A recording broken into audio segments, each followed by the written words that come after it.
Fala, meu lindo, minha linda.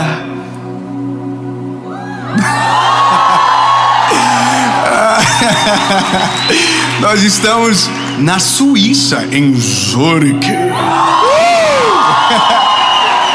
E esta é a série Mundo Afora com Jesus. Eu tenho uma palavra de Deus para você. E se você estivesse aqui, você ia ver a loucura que está antecedendo essa mensagem. Deus é real no nosso meio. E eu tenho certeza que essa mensagem vai ser um marco, um divisor de águas na sua vida. Amém?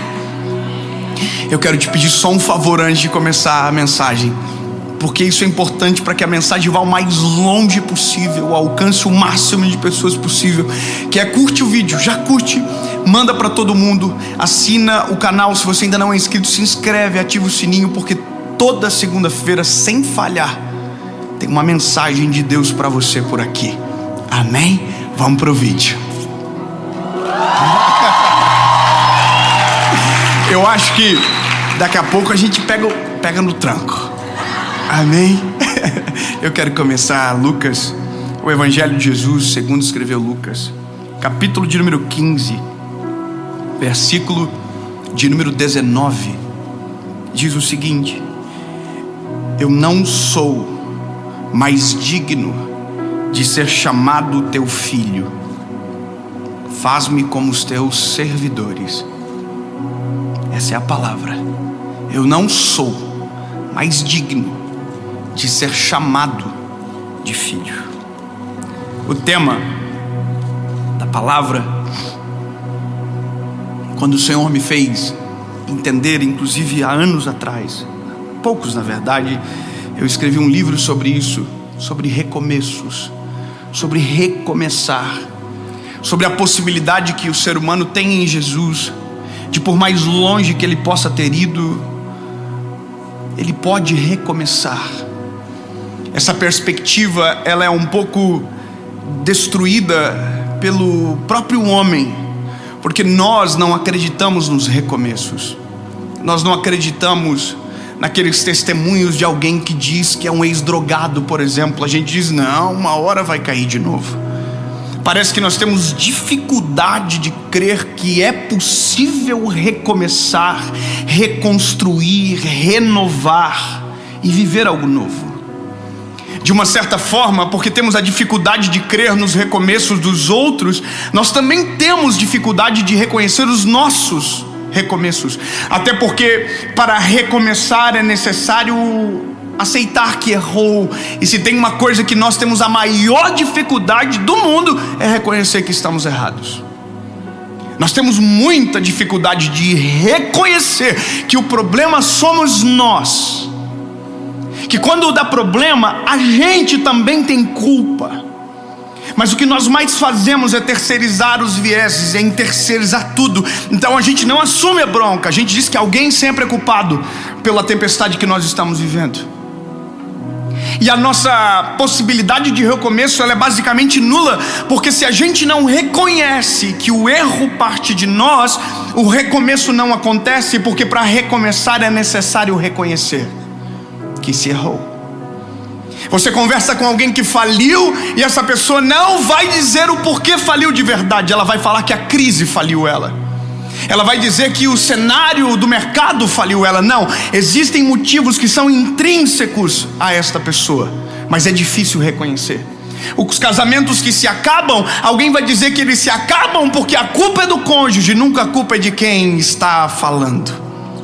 A culpa é sempre do outro. Não, eu divorciei por conta disso. Ou seja, nós temos muita dificuldade para reconhecer. Por isso é tão difícil recomeçar.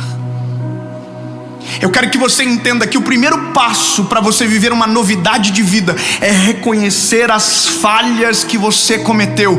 Quando você sabe reconhecer as falhas, quando você tem humildade para dizer, eu errei, você está preparado para recomeçar. Os recomeços só são possíveis depois de profundos arrependimentos. Exatamente isso. O arrependimento é necessário para que nós possamos refazer o caminho de uma forma que ele seja vivo e real novamente.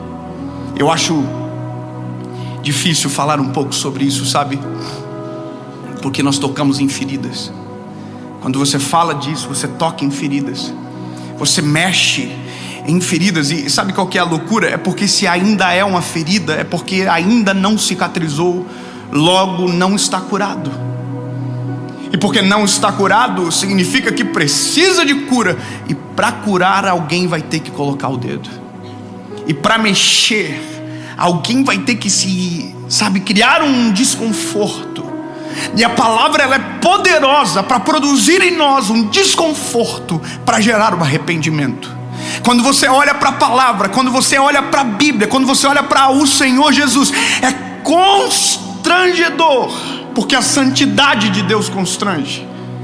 Quando nós olhamos para a palavra do Eterno, quando nós olhamos para Jesus, não que a religião pinta, mas da palavra, da Bíblia, quando você olha para Cristo, é impossível você não ver quem você é de verdade. Essa impressão que temos ao nosso respeito, que somos bons, que somos perfeitos, que não erramos, meu lindo, está muito distante do que é a verdade sobre nós.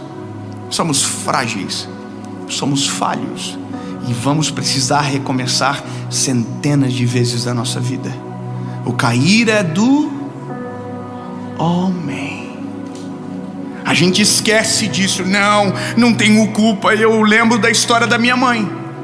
Minha mãe, durante muito tempo, tinha crises com meu pai repetidas, e uma vontade de divorciar que era de ambas as partes. Até que um dia a minha mãe, ela estava conversando com uma moça que trabalhava com ela no banco, e ela dizia para a mulher: olha, o meu marido fez isso, olha que absurdo. E a moça falava: nossa, coitado dele. E aí a minha mãe falava: e olha o que ele fez. Ela falava, e a moça dizia: nossa, coitado dele. E a minha mãe contava outra história, ela dizia: coitado do Hamilton. Sabe qual que é o doido? A minha mãe foi se indignando com isso, porque na cabeça dela, ele era o culpado sozinho, e ela não tinha parcela de culpa nenhuma. E ela nunca tinha visto o meu pai como vítima em algum momento, não. Ele era sempre o autor isolado de todas as circunstâncias. E aí a mulher dizia para minha mãe: tadinho. Aí chegou uma hora que a minha mãe se irritou e falou: tadinho o quê? Tadinha de mim. Daí ela falou: não, Luciano, não pode, que você não está ouvindo o que você está falando. Olha o que esse homem passou, olha o que ele já viveu. Aí a minha mãe, indignada com aquilo, sem entender nada, porque ela queria que a mulher se tornasse aliada a ela, dissesse: é verdade, olha que absurdo. Não, a mulher não fez isso, era uma mulher de Deus. E a mulher falou para ela: eu vou te dar um livro, O Poder da Mulher que Ora. Aí você lê esse livro e depois você me diz. A minha mãe foi para casa, pegou o livro e começou a ler. Eu não ganho nada para falar do livro, tá? Porque às vezes alguém pensou: propaganda. Não ganho nada. Minha mãe foi para casa, leu o livro. Irmão, a vida da minha mãe mudou. E sabe o que aconteceu? Ela começou a ver as parcelas de culpa que ela tinha em todos os episódios das histórias. E isso é só o Espírito Santo que pode produzir em nós. A Bíblia diz que é o Espírito Santo que nos convence do pecado, da justiça e do juízo. Se nós não tivermos o Espírito Santo agindo em nós, através de nós, nós pecamos e na cara dura dizemos que está tudo bem. Nós tomamos as piores decisões e falamos que nós estamos certos. Não, meu lindo, por isso o Espírito Santo é importante, porque ele vem e mostra para você, no espelho, você está errado e você precisa consertar. E aí a minha mãe viveu isso, ela teve que se consertar primeiro, porque a gente quer mudar o outro e a gente esquece que muitas das vezes quem tem que mudar somos nós. A gente está gastando muito tempo tentando mudar os outros e esquecemos que às vezes quem mais precisa de mudança somos nós. É nós que precisamos mudar primeiro, é nós que precisamos ser cheios primeiro. Quando nós somos transformados, fica muito mais fácil em se transformar em um agente de transformação. Nós queremos que os outros melhorem, mas a gente não muda. A gente quer que os outros façam, mas a gente não faz. Que lógica tem essa? Mas entende que isso somos nós. Minha mãe orou, se arrependeu, e aí o meu pai permaneceu igual, não mudou nada. A minha mãe reconhecer que ela estava errada, não mudou nada, mas no céu o ambiente se transformou. A minha mãe dobrou os joelhos pelo meu pai e orou durante 8 anos. Quanto tempo? Até o dia que ela chegou em casa e disse para o meu pai: Hamilton, O Senhor vai falar com você hoje. A minha mãe é sinistra, irmão. Ela é muito doida. Ela tem 1,60 m e pouquinho assim, mas é cheia do Espírito Santo. E foi ela que me ligou hoje de manhã, dizendo: filho, eu não sei o que você está precisando, mas o Senhor falou comigo para orar por você sobre esse assunto. Ei, como é bom ter gente atinada espiritualmente à nossa volta. Quando há algo a gente não vê, tem alguém atinado dizendo: ei, look to me. Meu pai foi transformado, mas tudo começou no recomeço da minha mãe. O recomeço, ele é necessário. Nós vamos ter que primeiro reconhecer que somos problemáticos muitas das vezes, e que o problema somos nós. O texto que eu li é a parábola do filho pródigo, e talvez você já viu, já leu centenas de vezes. Eu também, eu amo esse texto, eu amo essa história, porque ela retrata a graça, o amor de Jesus por nós de uma forma violenta, de uma forma tão, sabe, uau, visceral, que você diz: é impossível não amar esse Deus. A Bíblia conta de um menino que pede a herança dele, e ele quer ir embora. Ele decide ir embora da casa do pai, mas ele não quer só ir embora, ele quer o que é dele. Ele pega a herança dele e vai embora. E a Bíblia diz que ele gasta tudo. E aí, quando acaba tudo, ele se recobra. E quando ele se recobra, ele consegue ver o que ele perdeu. Quanta coisa a gente já perdeu por ter o coração endurecido. Quanta coisa nós já perdemos por tomar decisões sem perguntar para o Espírito Santo primeiro. Quantas vezes na nossa história nós já batemos com a cara no muro e perdemos tempo porque não fomos humildes de pedir a direção do Eterno? Quantas das vezes nós, por conta própria, porque somos tão suficientes, tentamos fazer tudo sozinho e deu tudo errado? Bom, é isso que acontece.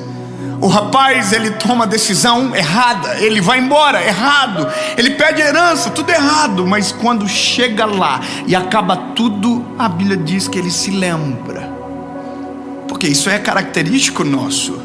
A gente se lembra, mas quando não tem mais opção, quando não tem mais plano A e B. Mas eu vou te falar que o exercício de recomeçar, ele tem que ser diário. Ele tem que ser diário, semanal, todos os dias. Meu lindo, Dave, você vê bonitinho, né? Prega, chora, mas eu preciso todos os dias pedir perdão para o Senhor. Todos os dias eu preciso me arrepender de caminhos que às vezes tomo, de palavras que às vezes falo, de decisões, sabe, de coisas que não deveriam. Porque a gente não é perfeito, a gente está progredindo, a gente está santificando, a gente está buscando. Ninguém é melhor do que ninguém. Por isso que eu detesto palavras onde alguém se coloca superior aos demais, dizendo: olha, não, irmão, nós somos iguais. Você é igual a mim, eu sou igual a você, não tem nenhuma diferença. Somos passíveis dos mesmos desejos, das mesmas paixões. E se não fosse o Senhor, se não fosse o Senhor. Então, quando eu olho para a realidade do filho pródigo, eu identifico a questão mais importante de todas: refazer o caminho. A Bíblia diz que ele levantou e fez o caminho de volta. Nunca mais esqueça, ele levantou, mas antes de levantar ele estava arrebentado no chão. Ele levantou e ele fez o caminho de volta. A humildade, ela faz a gente reconhecer quando erra, e ela nos dá a direção para onde devemos voltar. Humildade não é ser pobre, humildade não é não ter dinheiro, não, humildade não tem nada a ver com isso. Está cheio de pobre soberbo, assim como está cheio de rico humilde. Humildade é aprender a reconhecer as falhas, humildade é aprender a amar e a tratar as pessoas de maneira digna, como elas merecem. Humildade é não se sentir superior a ninguém, por mais alto que você possa estar, porque ninguém é melhor ou maior do que ninguém. A humildade é a chave do recomeço. Quando eu reconheço: Jesus, eu sou pecador. Nós fizemos essa oração agora. Jesus, eu sou um pecador. Eu preciso ter a realidade do que eu estou dizendo para mim. Eu sou. Jesus, eu sou. Eu não sou bom. Aí você reconhece. Aí você começa a refazer o caminho. E aí a Bíblia diz que refazer o caminho é encarar com quem você abandonou. É louco isso, né? Porque se você quiser recomeçar, você vai ter que pedir perdão. Se você feriu alguém e você quer seguir em frente, mas você quer recomeçar, porque seguir em frente sem recomeçar é seguir para trás, é retroceder. Você vai ter que pedir perdão. Oh, que lindo. Vai ter que pedir perdão. E o perdão, ele é extremamente necessário para que a gente consiga viver um recomeço.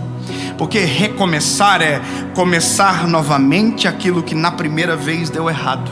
Então veja, identifica o erro. Por que deu errado? Reconstrói, refaz o caminho. E aí então chamamos isso de recomeço. Por isso que o filho volta com muita vergonha. E aqui eu acho interessante, porque li um livro esses dias atrás do Tim Keller chamado Deus Pródigo. E ele fala da postura do Deus pródigo também, que faz além do que deveria. A Bíblia diz que o pai do filho pródigo sai correndo em direção a ele, levanta os vestidos e sai correndo em direção a ele. E ele está cheio de desculpas, ele está cheio de, sabe, ele quer se justificar, mas a Bíblia diz que não. O pai abraça o filho, interrompe ele com um abraço e diz: traga um anel, preparem uma festa, porque o meu filho que estava se perdido voltou para casa.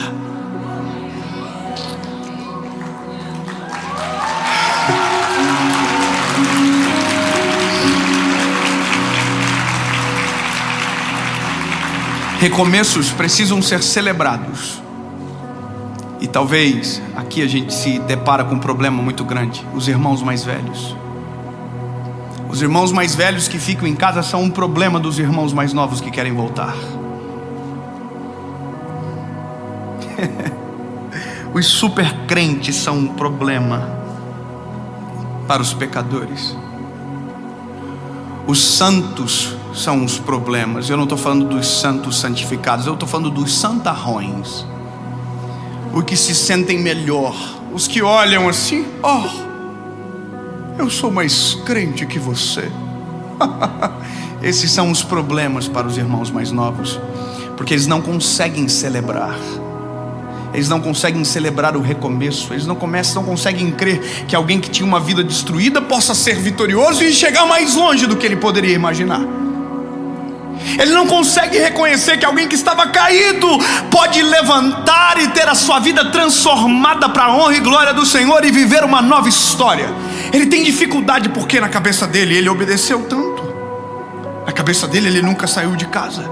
Na cabeça dele ele diz: nossa, mas eu estou aqui fazendo tudo bonitinho. Como que esse rapaz chega depois de que eu aqui e vai ter mais moral?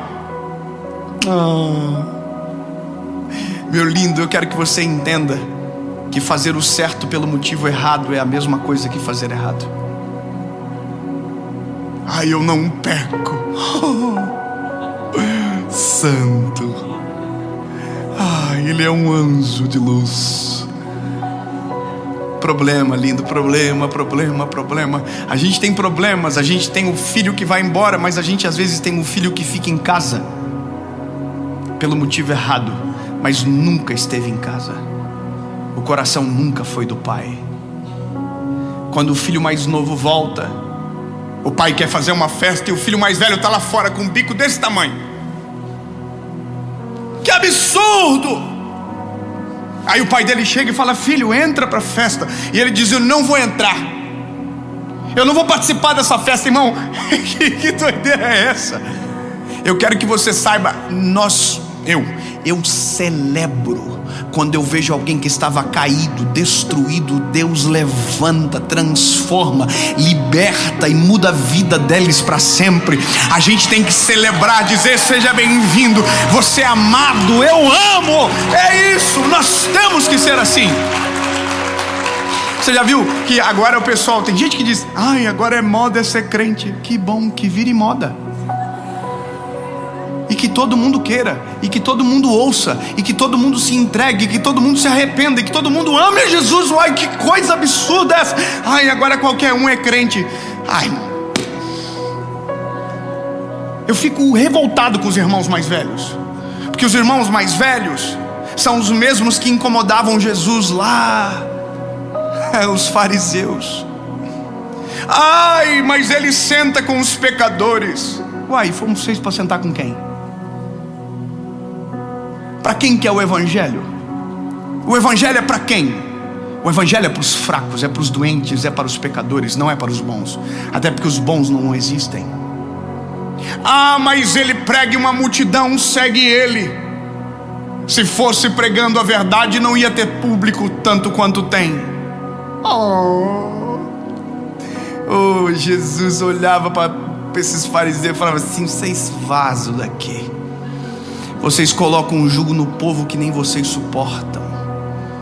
Vocês não têm moral nenhuma para falar, porque os sinais seguiam Jesus. Os cegos viam, os leprosos eram purificados, os coxos andavam, os paralíticos levantavam, os surdos ouviam, os endemoniados eram libertos, e o nome era escrito no livro da vida. Ele perdoava pecados. Como que pode falar? Mas esses são os irmãos mais velhos, eles não entendem. Então, eu entendo você. Talvez o seu maior medo de recomeçar é porque você tem medo do que o irmão mais velho vai falar de você. Mas posso te dar um conselho? Não se preocupe com quem vai acusar você. Não se preocupe com quem não vai acreditar em você. Não se preocupe com quem não acredita na sua transformação. Não, se preocupe com o Pai. Se preocupe com o Pai, porque o Pai é o mesmo para hoje e para sempre. Ele é fiel e Ele só espera uma coisa: a tua volta. A tua volta, para que você possa viver um recomeço. Quando eu li isso, eu já li centenas de vezes, mas quando eu entendi a perspectiva do Pai, do amor do Pai, o Pai estava esperando pela volta do Filho. Sabe, o interesse de recomeçar não é só seu, é do Pai. O Pai espera por uma decisão. O Pai espera por uma decisão sua. Eu não entendo, talvez não consigo mensurar quantas pessoas no universo de milhares que ao ouvir essa palavra se enxergarão dentro dela. Mas eu vou te falar, eu tenho bastante tempo de fé. Se eu ouvisse, provavelmente terminaria de joelhos, porque eu preciso recomeçar todos os dias. Eu preciso de Jesus todos os dias.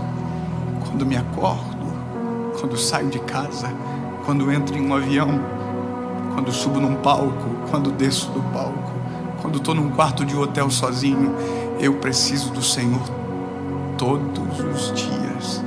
Ah, se não fosse o Senhor, porque o Deus que você serve, o Deus que nós servimos, é o Deus dos recomeços. Enquanto você endurece o teu coração, Ele espera você. Enquanto você amolece o coração, Ele espera você. O que você sente não muda quem Ele é. Agora, quando você se arrepende, quando você volta e decide recomeçar, fazer de novo, só que da forma certa, os braços do Pai estão abertos para você.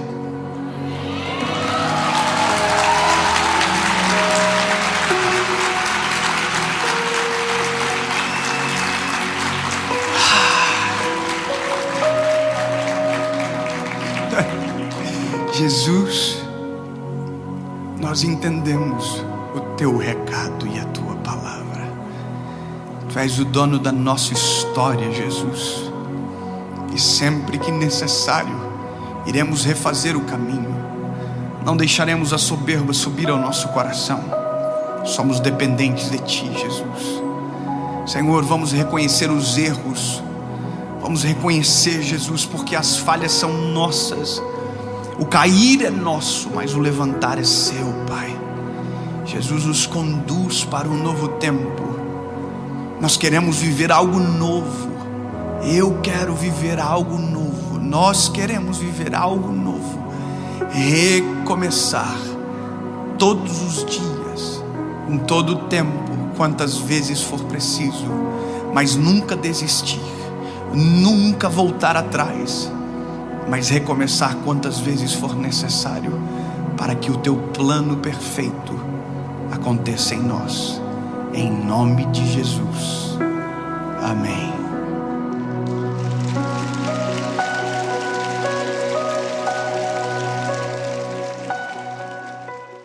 Chegamos na Suíça, hoje o melhor dia da minha vida vai ser aqui em Zurique. A gente está muito feliz, crendo que vai ser um momento de Deus para nós como equipe e também, é claro, para esse país maravilhoso, cheio de brasileiros. Vai ser lindo, eu vejo vocês daqui a pouco lá. Oi, Débora. Eu fiquei muito feliz de saber o milagre que você viveu na sua vida. Glória a Jesus. Agora enxergando que o nome de Jesus seja glorificado na sua vida. Glória a Deus por esse testemunho lindo. Beijo no coração.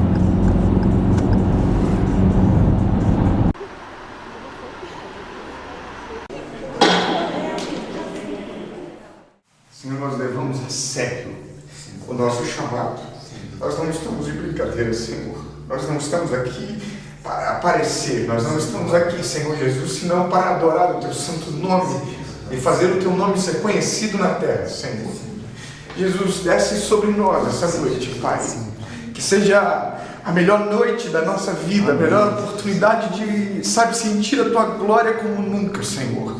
Invade, Senhor Jesus, os corações. Derrama, Senhor, de um temor da Tua presença, Senhor Deus, que seja impossível pensar em outra coisa senão a glória e a graça do Teu nome, Senhor Jesus. Senhor, reina sobre nós. Enche-nos, Senhor, do Teu Espírito Santo. Transborda o Teu Espírito Santo, Senhor Deus, e muda vidas neste lugar hoje. Salva histórias, salva destinos, Senhor.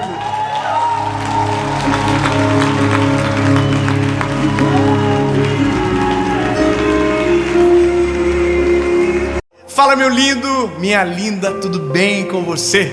O tema dessa mensagem é essa mesmo que você viu: vida épica, vibrante, extraordinária.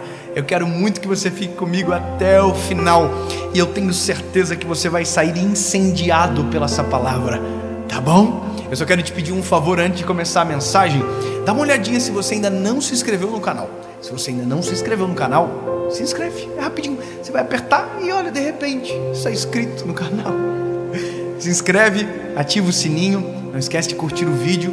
Toda segunda-feira tem uma palavra de Deus para você aqui no nosso canal, tá bom? Vamos fazer o seguinte, vamos para o que importa, para a palavra.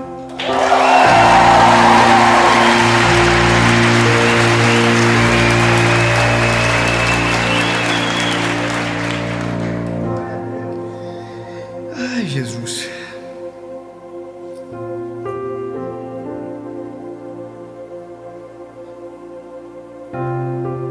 Sabia que eu perdi o texto? Ah, porque eu estou em primeiro. É em segundo, Samuel. Ah, tá aqui, ó. Deixa eu ver se é isso mesmo.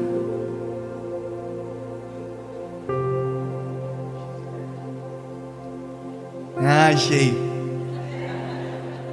Segundo Samuel, capítulo 23. Verso de número 22. Vamos lá? Aliás, vamos no 21 ou 22?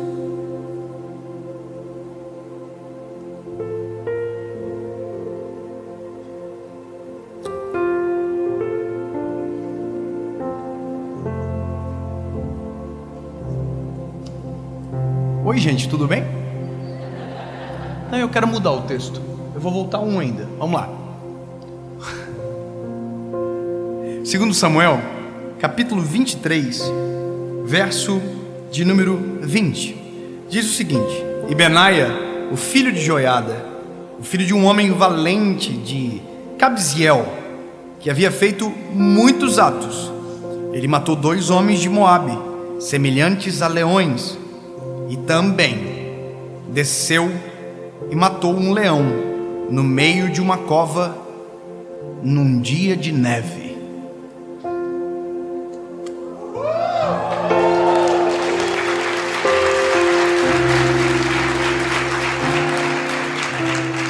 Com licença, temos aqui um maluco. Sabe, eu quero que você compreenda o que esse rapaz chamado Benaia, que talvez eu possa apostar que você nunca ouviu o nome dele. Quem já ouviu do irmão Benaia aí? Levanta a mão. Como que vocês não conheciam o Benaia? O Benaia simplesmente num dia de neve entrou dentro de uma cova e matou um leão na lança. Qual foi a última pessoa que você conheceu que perseguiu o seu leão a tal nível que fez em um dia de neve entrar dentro de uma cova fria e escura para matar um leão? Qual foi a última vez que você ouviu isso? E sabe, eu chamo isso de momento épico. Quando a gente olha para as definições do que é épico na vida, né? A gente olha para os filmes épicos. O que é um filme épico? Um filme épico é aquele que produz um herói. E aí quando você vai na Bíblia, a Bíblia é um livro de heróis. Tudo o que estes grandes homens que contamos os seus feitos e histórias foram heróis do seu tempo, tomaram ações e atitudes que os tornaram heróis e os fizeram entrar na história. A história de Jesus, ela é épica, porque Cristo fez aquilo que ninguém poderia fazer, e eu vou além, ninguém teria a coragem de fazer. Mas Jesus tomou sobre si as nossas dores e ao madeiro se entregou por amor a mim e a você. Isso é épico. O pressuposto do épico é fazer aquilo que ninguém teria coragem para fazer, é acreditar tanto naquilo que Deus tem, que nos faz tomar decisões que ninguém teria coragem de tomar, é confiar tanto na palavra, é confiar tanto no sonho, é confiar tanto naquilo que Deus tem, que você toma qualquer decisão, a qualquer momento, em qualquer tempo. Se Deus ordenar, se Deus mandar pular, pula, se Deus correr, mandar correr, corre, se Deus mandar ficar, fica, se Deus mandar voar, você abre o braço e voa, porque não importa o que é lógico, o que importa é o que Deus está mandando fazer. A loucura do Evangelho é que o Evangelho é uma grande loucura. É isso. Como pode crer em um Deus que abre o mar para o povo passar?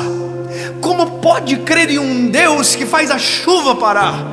Como pode crer em um Deus que manda nuvem de fogo, coluna de fumaça? Como pode crer em um Deus que faz água brotar da rocha?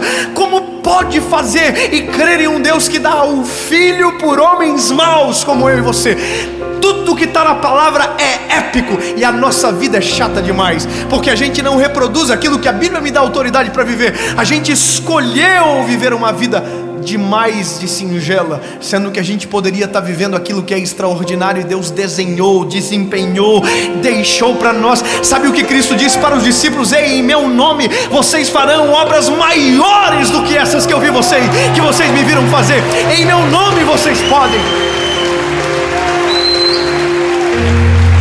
Mas nós não olhamos para um homem como Benaia, que ninguém conhece a história, mas que faz parte dos 37 valentes de Davi. Nesse mesmo texto conta a história de um moço chamado Eleazar, que entrou na guerra com uma espada na mão e não largou a espada, mesmo que tinha 300 homens na frente dele. Ele matou todos na espada, a ponto de a mão amortecer e grudar na espada.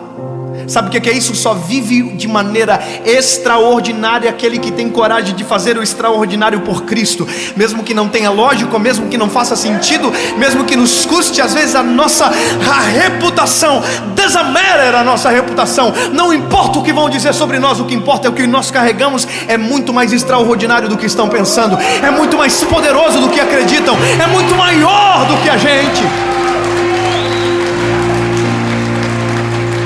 Eu posso até parecer fofo, mas dentro de mim há um leão que ruge alto. O nome dele está acima de todo nome. Há poder no nome de Jesus. Eu tenho coragem de estender as mãos sobre os enfermos e crer que eles podem ser curados, porque o Deus que eu sirvo me dá autoridade para fazer isso em nome dele. Então para pensar que se a sua vida não é épica, é porque você não acredita em quão épico Deus é, de quão extraordinário Ele é.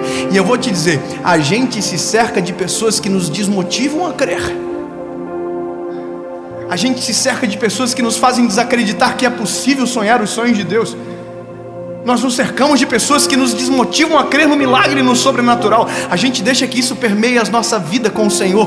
E eu não estou falando de algo saudável, eu estou falando de algo que às vezes é doentio a ponto de roubar de nós a esperança e o brilho dos olhos. Eu vou te falar um negócio, meu lindo, e com todo o temor eu falo isso. Tem gente que quando sabe demais sobre algo, perde o brilho dos olhos, que deveria ser a característica daqueles que servem a Cristo. Não adianta falar de Jesus sem brilho nos olhos, porque se não tiver o brilho nos olhos não tem fogo, se não tiver fogo não tem transformação, e se não tiver transformação não tem graça. Então, lindo, quando eu olho para esse rapaz Benaia, a Bíblia conta o feito dele. Ele tinha uma fúria, uma força e uma fé extraordinária.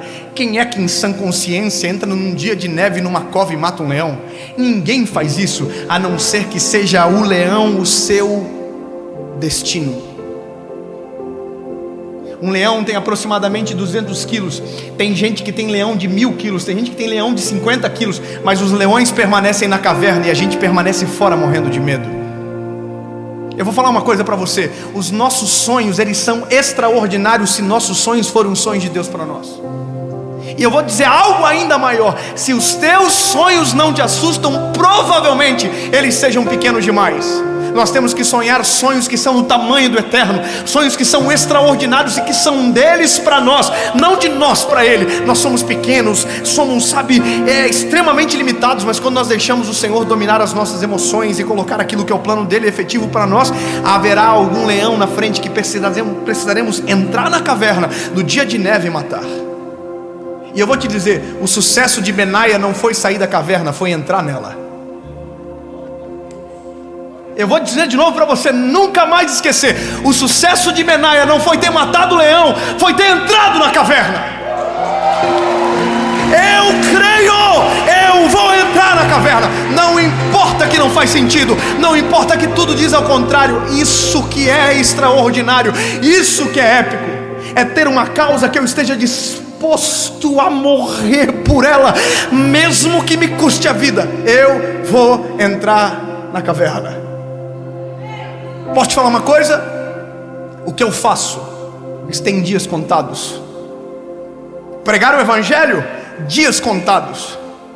Estão censurando opinião no Brasil, estão censurando muita coisa já. E daqui a pouco vão censurar a gente de pregar o evangelho, porque o evangelho torna-se ultrapassado para aqueles que querem desrespeitar os princípios da Bíblia. Mas mesmo que seja proibido, eu quero continuar pregando aquilo que me salvou.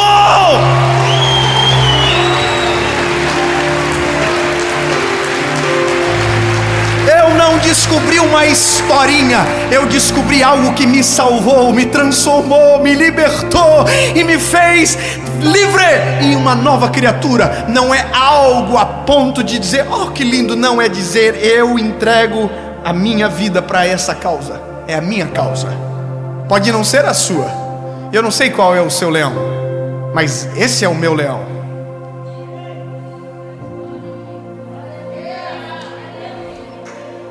E eu vou te dar um conselho. Observe quem está à sua volta e perceba com quem você está andando. Se você está andando com gente que está vivendo vida épica, ou se você está andando com gente que está o tempo todo desacreditado da vida. Sonhadores são extremamente contagiosos. Pessoas cheias do Espírito Santo são extremamente contagiosos. Gente otimista da vida, que tem uma palavra de esperança sobre tudo, é extremamente contagiosa. Mas o pessimista também é, o sem fé também é. No fim do dia é nós que escolhemos aqueles que vão permear a nossa história e caminhar ao nosso lado. Eu já sei quem vai andar comigo. Eu quero aqueles que creem no Deus que eu creio, que estão dispostos a viver a causa que eu estou disposto a morrer, porque no fim do dia o que vale é aonde eu irei chegar em Cristo. Sabe, a loucura disso é saber que existe uma vida disponível para nós. Na verdade, existem duas, até mais, mas que existe uma opção que é extraordinária. Existe uma opção que é poderosa. Existe uma opção que faz a gente dormir com os olhos brilhando, com o coração cheio de alegria, que faz a gente acordar com propósito e razão para andar como maluco às vezes durante o dia, cheio de força, cheio de ânimo, cheio de fé, cheio de crer que Deus está cuidando de tudo. Mas existe a outra que é normal, que você só busca quando precisa, que só lembra dele quando o calo aperta. Lindo, oh lindo. Uma vida épica pressupõe decisões épicas, e no fim é isso que importa. Tudo que chamamos de épico hoje foi uma decisão extravagante que alguém tomou. É épico falar sobre Noé, mas quem construiu a arca foi ele. É épico falar sobre Neemias, mas quem restaurou os muros foi ele. É épico falar sobre Moisés, mas quem brigou com Faraó, que foi em cima e libertou o povo, foi ele. É épico falar sobre Jesus, mas foi o sangue dele que correu na cruz do Calvário. Sobre nós, o que irão dizer? Qual será a nossa história? O que irão contar sobre nós? O que os meus filhos vão dizer sobre mim? Sabe o que eu percebi? Meu filho João, que é o mais velho, até mesmo Noah, ficaram encantados esses dias comigo, que eu fiquei me sentindo um bambambam na minha casa. Eu coloquei a roupa do super-homem e apareci na frente do meu filho. Fiz que passei voando por ele e parei. Quando ele me olhou, os olhos dele brilharam. Uau, meu pai. Só que esse herói, quando tira a capa, perde a força. Esse herói, quando tira a fantasia, perde o brilho. Mas o que nós somos quando estamos sem a fantasia? O que os nossos filhos dirão sobre as nossas escolhas, sobre a nossa história? Eu vi um vídeo do pastor desta igreja que Jesus levou, e ele contando em uma mensagem, na verdade parecia uma despedida. Ele dizia: eu tenho poucos anos para viver, contei os meus dias e tenho mais passado do que futuro. Como um menino que come jabuticabas e quando chega ao final delas, come até o caroço porque vê que está no fim. É assim que eu me sinto. Não tenho tempo para conversas intermináveis. Eu consigo lembrar do que ele disse. Eu preciso viver de maneira intensa agora. E talvez você não sabe, mas isso aqui é legado dele. Estar aqui é legado dele.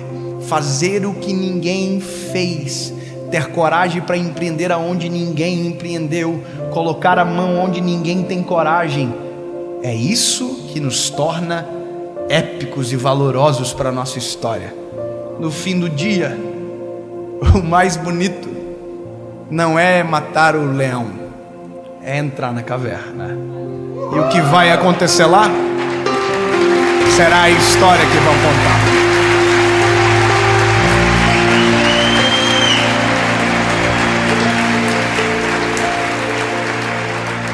Jesus,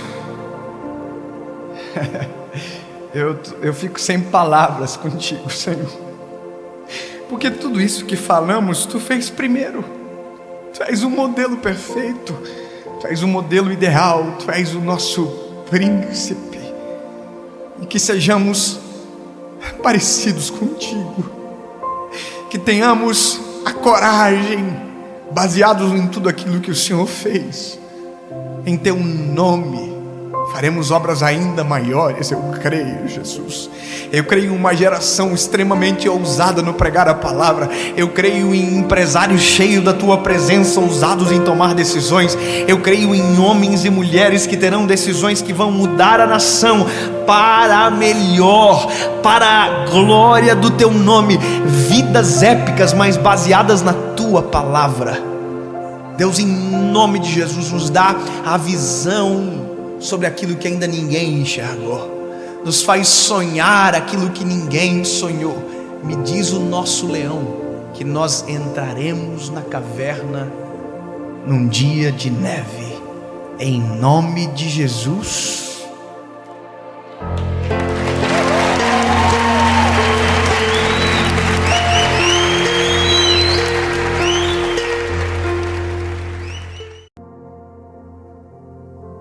Jeremias capítulo de número 18, verso de número 1 diz: a palavra do Senhor que veio a Jeremias dizendo: levanta-te e desce à casa do oleiro, e lá te farei ouvir as minhas palavras. E desci à casa do oleiro, e eis que ele estava fazendo a sua obra sobre as rodas. Como o vaso que ele fazia de barro se quebrou na mão do oleiro, tornou a fazer dele outro vaso, conforme o que pareceu bem aos seus olhos fazer. Perceba uma coisa: Deus manda Jeremias descer à casa do oleiro, porque ele quer falar algo a Jeremias. Então, a ordem é descer para ouvir. Só que quando Jeremias desce à casa do oleiro, a princípio, em um primeiro momento, Deus não está falando com ele através de palavras. Não existe a voz de Deus. Existe uma cena. E essa cena do oleiro trabalhando é Deus falando com Jeremias. Sem palavras, mas com uma obra acontecendo perante os olhos de Jeremias. Isso me diz algumas coisas. Primeiro, Deus sempre, quando fala para ser compreendido. Deus não é um Deus de confusão, que quando fala, nos deixa em dúvida.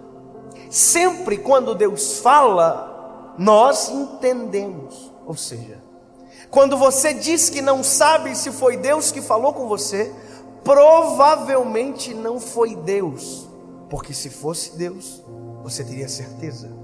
Deus não deixa dúvida, Deus se faz entender de várias formas.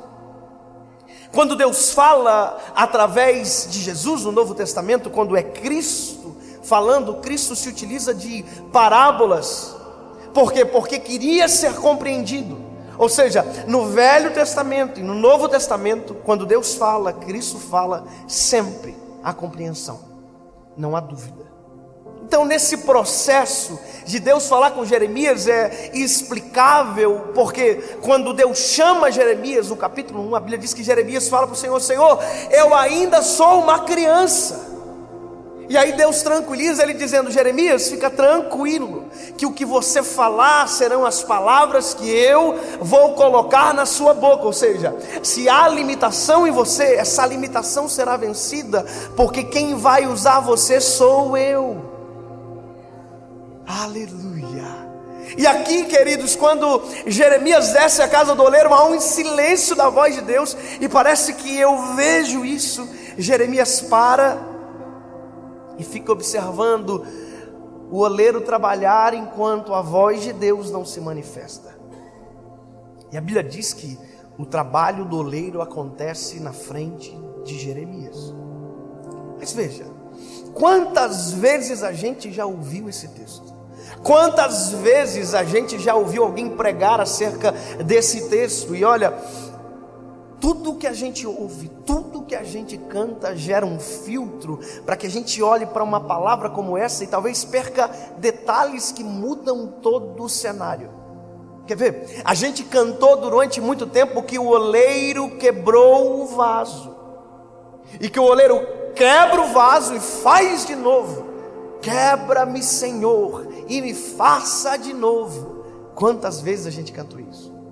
Só que quando você vai para a palavra, você vai perceber que o oleiro nunca quebrou um vaso.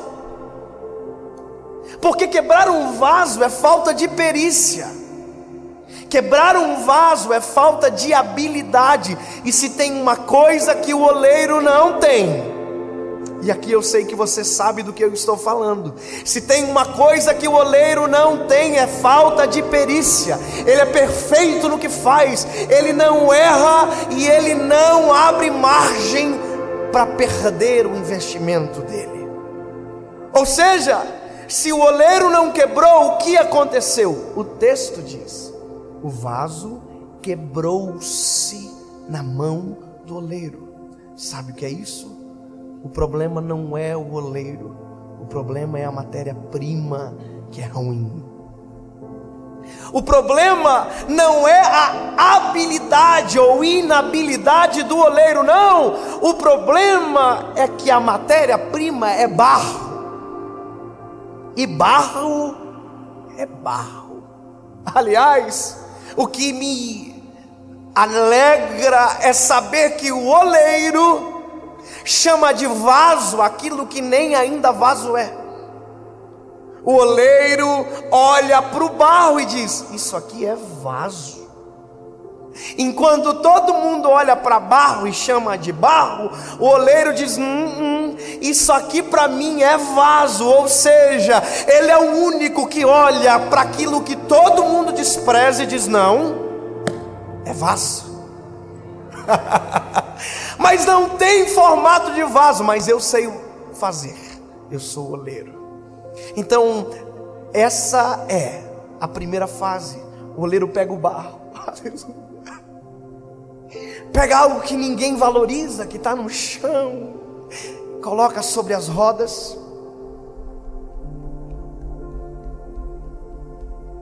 A roda começa a mexer, ele molha as mãos e começa a trabalhar no barro.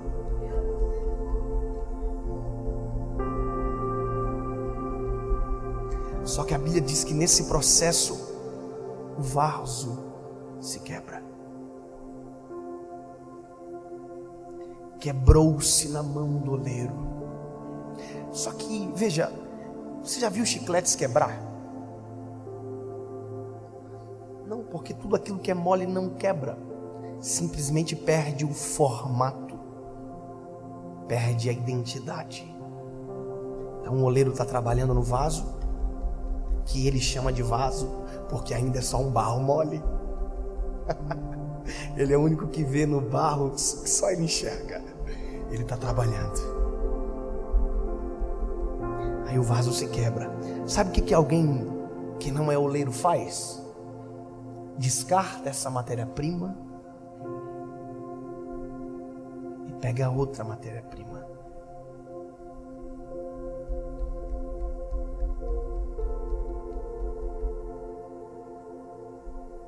Mas a Bíblia diz que o oleiro não. O oleiro, quando o vaso que é barro e que ele chama de vaso perde o formato, é isso aqui que acontece.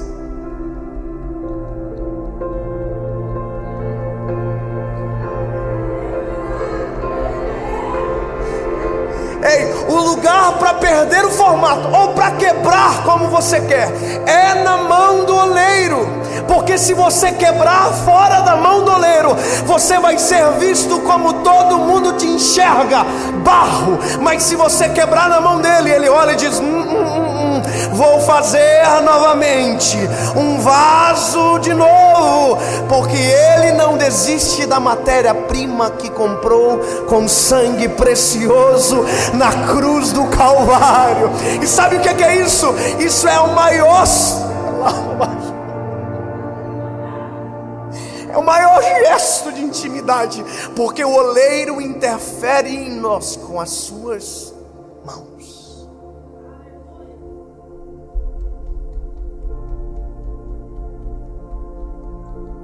Quebrou?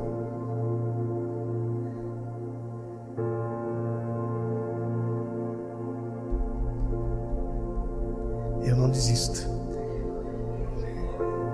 E isso Jeremias está vendo. Só que deixa eu te dizer, isso aqui é uma fase. E a nossa vida é feita de fases. Fases nas mãos do oleiro. Porque veja, esse vaso ainda não pode ser colocado nada dentro dele. O princípio de existência dele ainda não é atingido. Sabe por quê?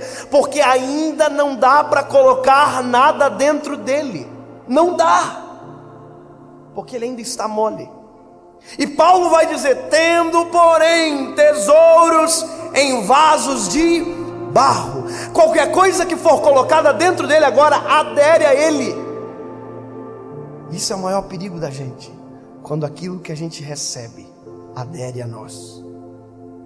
Você já viu gente que mal começou, já está se achando? Já viu gente que pregou uma vez, já se acha melhor do que o outro? Você já viu gente que porque canta melhor, acha que é melhor do que alguém? Eu sou melhor. Você é vaso igual a todo mundo. O que muda é o que tem dentro. E o que tem dentro não é seu, é dele. Só que veja, é por isso que a gente precisa respeitar as fases. Aqui, só porque tem formato de vaso não significa que é vaso. Só porque tem formato de vaso não significa que está pronto. E a gente tem que ter essa percepção. Ter o formato de vaso não nos diz ser vasos, porque tem processo para acontecer. E o processo do vaso é esse: quando o oleiro termina, a Bíblia diz que ele pega o vaso e leva para o forno. E agora, meu amigo, não se trata mais da habilidade do oleiro, se trata da nossa. Não se trata mais da habilidade do oleiro, se trata do nosso caráter. Porque dentro do forno as mãos do oleiro não nos acompanham. Dentro do forno é um ambiente de solidão, mas é um ambiente de preparo, e que a gente precisa. É nesse momento que os não se apresentam na nossa vida. É nesse momento que a gente não consegue ver quando, porquê não acontece com a gente. Só que nesse momento é um momento de ficar em silêncio. O problema é que quando as pessoas saem das mãos do oleiro e vão para o forno, no forno reclamam, murmuram e dizem: o problema meu é minha igreja, o problema meu é meu pastor, o problema meu é minha liderança, o meu problema é que Deus, chato. O problema é que você não entende o processo. O problema é que você não fica quieto aonde deveria silenciar. O problema é que a gente é imaturo, e por isso que tem gente que vive a vida inteira e não alcança o seu propósito. É porque não respeita um processo para viver o propósito. Nós precisamos entender isso. No silêncio, Deus está trabalhando. Você está angustiado dentro do forno. Deixa eu te dar uma notícia: é ruim dentro do forno, mas o forno fica dentro da olaria. Enquanto você está no forno, o oleiro está fazendo outro vaso. mas olhando para você, porque daqui a pouco vai chegar o momento que ele abre o forno e aquilo que era barro mole agora é vaso. Só que tem uma coisa, tem gente que quebra dentro do forno e o forno não se abre enquanto o processo não termina para quem estiver junto. Sabe que isso acontece? Você quebra dentro do forno porque não para, porque reclama, porque murmura, porque sempre acha que tem razão. E quando o forno se abre, os outros vasos que respeitaram o processo estão prontos e você não. Passou pelo mesmo fogo, o mesmo forno, o mesmo processo, só que quem ouviu e respeitou, rompeu. E às vezes a gente está quebrado aqui. Aí o oleiro tem que pegar você, levar para as rodas,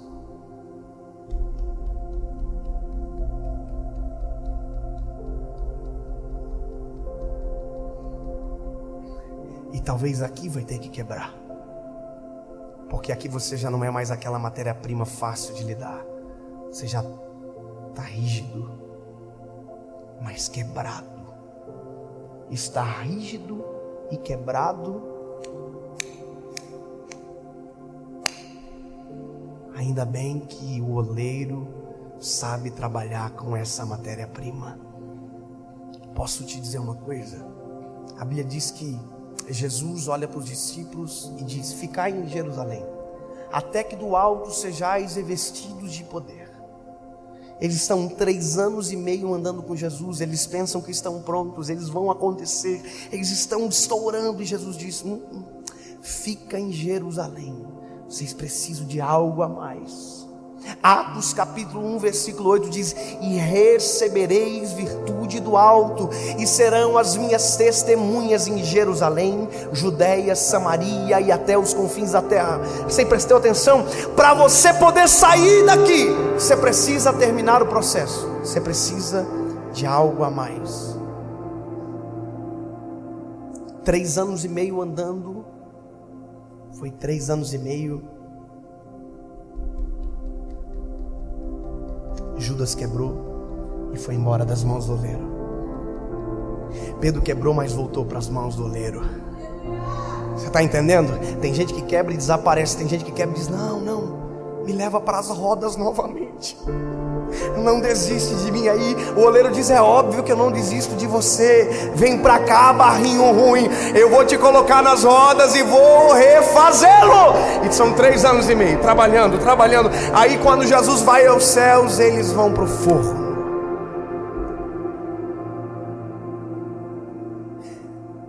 E é solidão.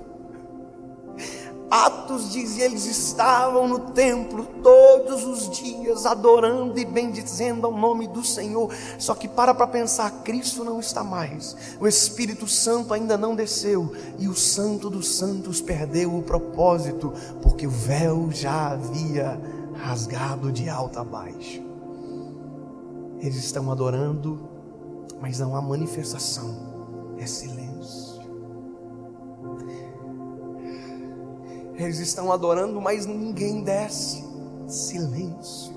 Mas Atos capítulo de número 2 diz que eles esperaram, que eles ouviram a voz e esperaram. E porque esperaram, o forno se abriu. Atos capítulo 2. E cumprindo-se o dia de Pentecostes, estavam todos reunidos no mesmo lugar, quando de repente um vento impetuoso encheu o forno aonde eles estavam, e foram ouvidas línguas repartidas como que de fogo. Algo a mais. Pedro negou. Pedro cortou a orelha do soldado. Pedro queria voltar a pescar, desistir, mas agora Pedro, cheio do Espírito Santo, depois de passar pelo processo, diz: deixa que eu vou explicar para vocês o que está acontecendo. Pedro prega e 3.000 almas aceitam a Jesus. Deixa eu dizer para você uma coisa: depois de pronto, sabe a sua casa? Você vai ganhar ela para Jesus. Sabe a sua escola? Depois de pronto, tudo que você falar, Deus vai realizar, porque o propósito acontece quando nós respeitamos as fases. Deus vai usar você, mas antes, deixa Ele terminar o processo.